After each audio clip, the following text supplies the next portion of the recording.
Welcome to the Learning Pines YouTube. We hope this video helps. In this video, I will explain how to study for Business Studies Grade 12 only way. Begin by mapping the syllabus, highlighting high-weight topics, and creating a weekly plan with 90-minute focused blocks and short breaks.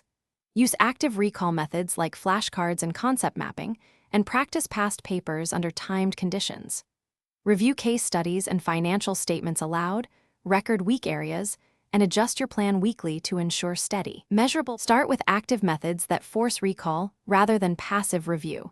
Create concise flashcards for definitions, ratios, and key models, and quiz yourself daily.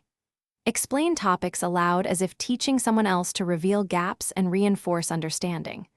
Rotate between concept review and timed question practice to improve speed and exam temperament. Regularly annotate errors and convert them into targeted revision points, so each session becomes more efficient. Adopt a clear exam strategy that starts before you open the paper.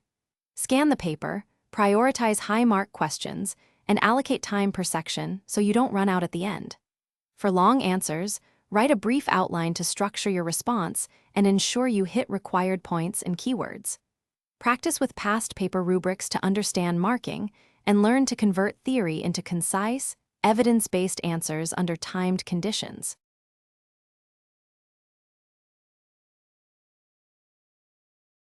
Thanks for watching. Consider subscribing if we helped you.